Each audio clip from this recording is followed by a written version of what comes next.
My niece spread rumors that I was having an affair to break up my marriage. My sister laughed. She's just dramatic. I'd been paying for her college apartment. I called the landlord that day. She can be dramatic on a park bench. Lease terminated. My wife came home at 6:47 p.m. on a Tuesday, and she wouldn't look at me. Wouldn't make eye contact. Wouldn't look at me at all. She walked through the front door, set her purse on the counter, and stood in the kitchen with her arms crossed tight against her chest, tears running down her face in silent streams. "Rachel, what happened?" She shook her head. Wouldn't answer. Just stood there crying, staring at the floor tiles like they held some answer I couldn't see. I'd been married to this woman for 11 years. I knew her moods, her silences, the way she processed stress. This wasn't stress. This was devastation. This was the look of someone whose entire world had just been rearranged without her consent. "Please talk to me. Whatever it is, we can—" "Were you at the Marriott on Route 9 last Thursday?" The question hit me like a physical blow. Not because I was guilty, I wasn't, but because I understood instantly what was happening, what someone had done. "What?" "No, I was at work. You know I was at work. Someone saw you, with a woman. Dark hair, red dress. They said you were holding hands in the parking lot. They said they watched you go inside together." "Rachel, that's insane. I've never—" "She described your car, Marcus. She described the dent in the rear bumper. She described your jacket, the gray one with the—" Who said this?" Rachel finally looked at me. Her eyes were red, swollen, absolutely shattered. "I don't know. Someone told Deborah at work. Said they felt bad, that they didn't want to get involved, but their conscience wouldn't let them stay quiet." My stomach dropped. Because I knew. I knew exactly who was behind this. Knew the pattern, the method,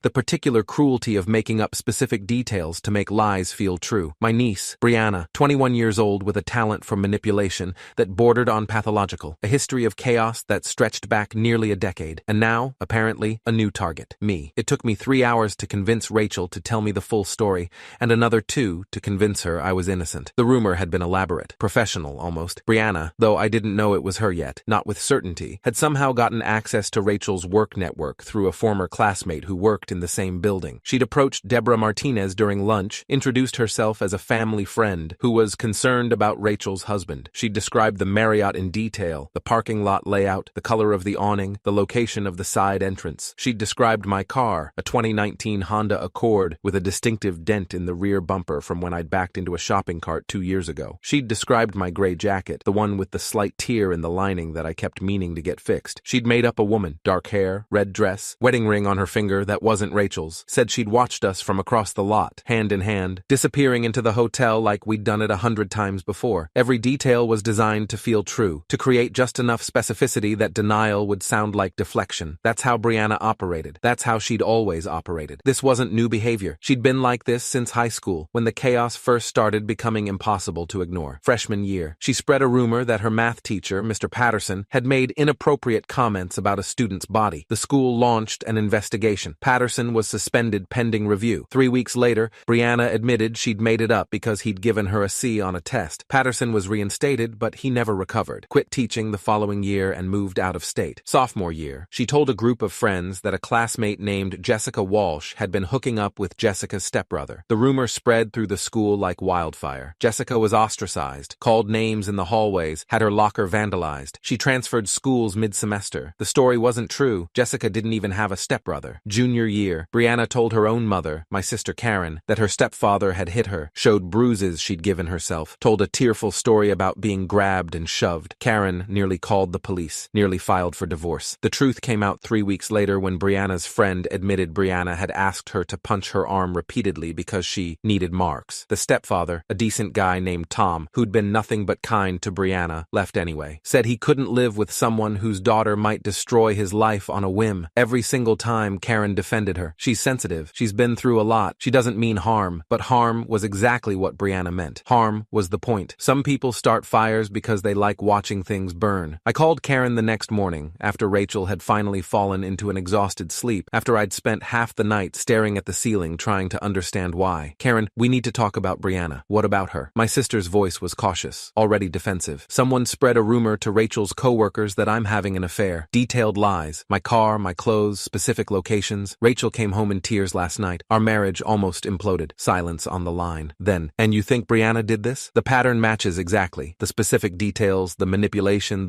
That's ridiculous. Brianna loves you. You're her favorite uncle. Karen, I'm her only uncle. And that's exactly why she'd have access to details about my life. My car, my jacket, where I work. You're being paranoid. She would never." She accused Tom of abuse. She got Mr. Patterson suspended. She nearly destroyed that girl Jessica's life. This is what she she does. Karen's voice went cold. She was a child. She made mistakes. She's grown now. She's 21, and she just tried to blow up my marriage. You don't know that. You have no proof. I didn't. Not yet, but I would. I'm going to find out the truth, I said. And when I do, there are going to be consequences. Don't you threaten my daughter. Marcus, I'm not threatening anyone. I'm telling you what's going to happen. I hung up before she could respond. The proof came faster than I expected. Rachel's coworker Deborah agreed to meet with me the following Saturday. She was nervous, understandably, but she'd felt terrible about the role she'd played in spreading the rumor and wanted to help make it right. The woman who approached me was young, Deborah said. Early 20s maybe. Blonde hair, very put together. She said her name was Amanda and that she was a friend of Rachel's family. Did she say specifically how she knew us? She said she'd known Rachel since college, that she'd been at your wedding. Rachel and I had met after college. We hadn't had any mutual friends at our wedding from her school days. Brianna, however, had been there, 8 years old at the time. Flower girl in a dress my sister picked out. Anything else you remember about her? Deborah thought for a moment. She had this way of talking, really confident, really detailed. She made it sound so real. I didn't even think to question it. Did she leave any contact information? Any way to reach her? No, but Deborah hesitated. She did mention something about being in town for school stuff. Said she was staying near the university campus. Brianna went to State, 20 minutes from where Deborah worked. I showed Deborah a photo of Brianna from my sister's Facebook page. Her face went pale. That's her. That's Amanda. But she said she lied. Her name is Brianna. She's my niece. Deborah's hand flew to her mouth. Oh my God. Oh my God. I'm so sorry. I had no idea. She seemed so sincere, so concerned. That's how she operates. That's what she does. I thanked Deborah for her honesty and went home to tell Rachel. Here's what Karen didn't know, what nobody in my family seemed to realize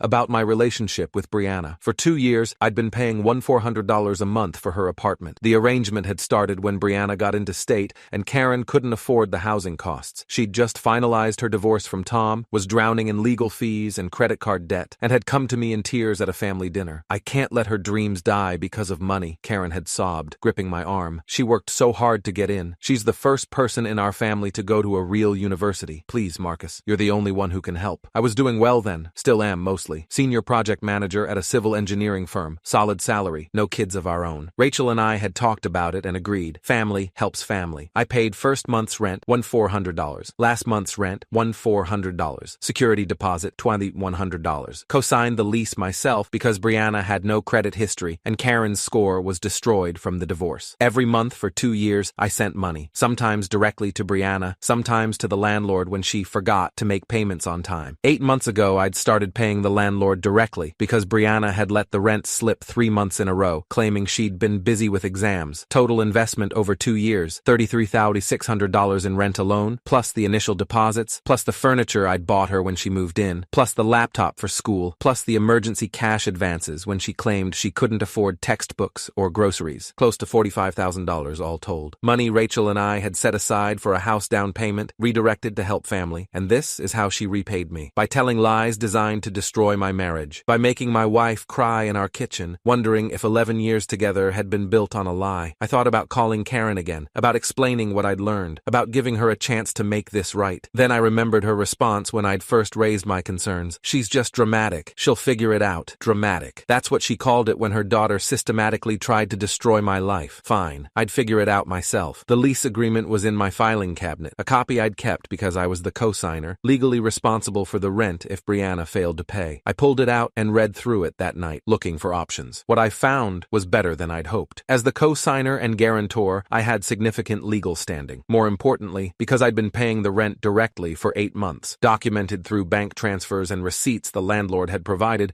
I had a strong argument that I was the de facto tenant. I called Robert Mitchell, a real estate attorney I'd worked with on a project years earlier, and explained the situation. If you've been paying rent directly for that length of time, and the primary tenant has been in effective default, you have options, he said. Depending on the lease terms and local regulations, you could potentially initiate termination proceedings yourself. It's not typical, but it's not unprecedented either. What would that look like? 30 days notice to the landlord that you're withdrawing as guarantor and terminating your financial involvement. The landlord can then decide whether to work with the primary tenant independently or terminate the lease for lack of qualified financial backing. I had Robert draft a letter that afternoon. Then I called the landlord directly. His name was Gerald Hoffman, 62 years old, managed a portfolio of 12 rental properties near the state campus, had dealt with Brianna's payment issues from the beginning. Mr. Chen, I appreciate the call, he said when I explained the situation. Frankly, I've been dreading this conversation. Your niece has been challenging to work with. How so? Late payments, noise complaints from neighbors. A party 6 months months ago that caused damage to the common areas. The only reason I haven't terminated is because you've been reliable. You're the one who's actually made this tenancy work. I'm withdrawing my financial support, I said. Effective immediately. She can either qualify on her own,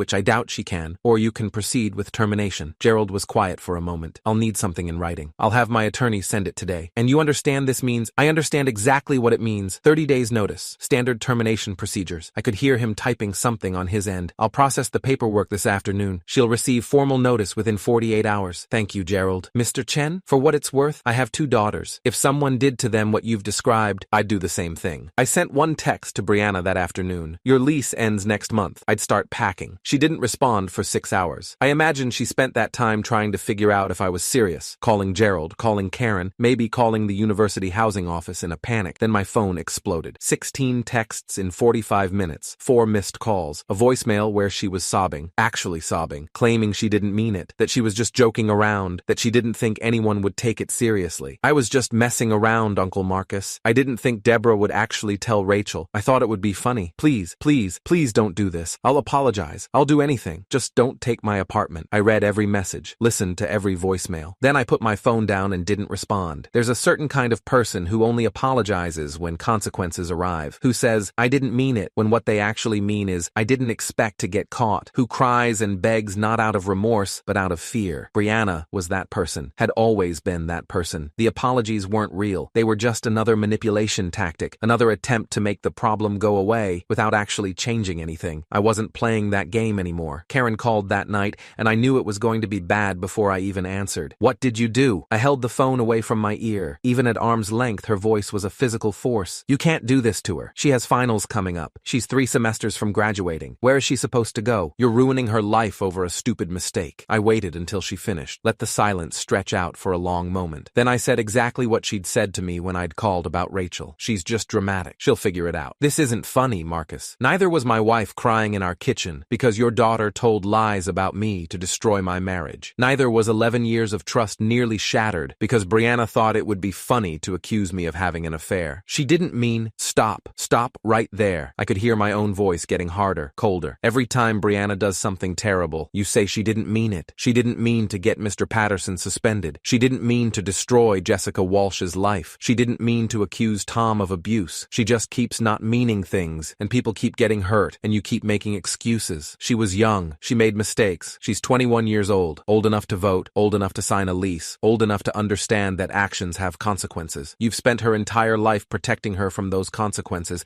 and this is what you've created. Karen was crying now. You can't do this. You can't punish her like this. I'm not punishing her. I'm just stopping my support. Those aren't the same thing. She can find another apartment. She can get a job. She can take out loans like every other college student in America. What she can't do is live rent-free on my money while trying to destroy my family. She's family too. No, family doesn't do what she did. Family doesn't try to blow up marriages for entertainment. Family doesn't make up detailed lies to hurt people who've done nothing but help them. I took a breath, steadied myself. Here's what's going to happen, Karen. Brianna's lease terminates at the end of the month. She can figure out her living situation on her own. If she reaches out to me again, I won't respond. If you keep defending her behavior instead of holding her accountable, I won't respond to you either. Marcus, I'm done. We're done. This conversation is over. I hung up. The next 4 weeks were chaos. Karen mobilized the entire extended family against me, called our mother, our aunts, our cousins, painted me as a monster who was destroying a young woman's life over a silly joke. Aunt Patricia called to tell me I should be ashamed of myself. Cousin David sent a long Facebook message about the importance of forgiveness. Our mother called crying, begging me to reconsider, saying that I was tearing the family apart. I explained the situation to each of them, told them exactly what Brianna had done, showed them the text messages, the proof I'd gathered, the pattern that stretched back years. Some of them understood, most didn't. She's just a kid, Aunt Patricia said. Kids make mistakes. She's 21, I said. How many more lives does she get to destroy before we stop calling them mistakes? No answer. Brianna showed up at my door twice during those 4 weeks. The first time she was crying, mascara running, voice trembling, the whole performance. She begged me to reconsider, promised she'd apologize to Rachel, swore she'd never do anything like this again. I didn't open the door, just watched her through the peephole until she finally gave up and left. The second time she was angry, pounded on the door, screamed that I was ruining her life, called me names that would have made our grandmother weep. I still didn't open the door, but I did record the whole thing on my Ring doorbell camera. Documentation, just in case. Rachel and I talked about it every night during those 4 weeks. About Brianna, about Karen, about what this meant for our relationships with the rest of the family. family. Rachel was angry, not at me, but at the situation, at the fact that someone had tried to destroy what we'd built over a decade together. I keep thinking about what would have happened if Deborah hadn't felt guilty, Rachel said one night. If I'd never found out it was Brianna, would I have believed the lie forever? You would have found out eventually. The truth always comes out, does it? Mr. Patterson never got his reputation back. That girl Jessica probably still has people who believe the lies about her. Sometimes the truth doesn't come out fast enough. She was right. Sometimes it doesn't. But this time it had. And Brianna was going to live with the consequences. Move-out day was a Saturday. I didn't plan to go. Didn't want to make a scene.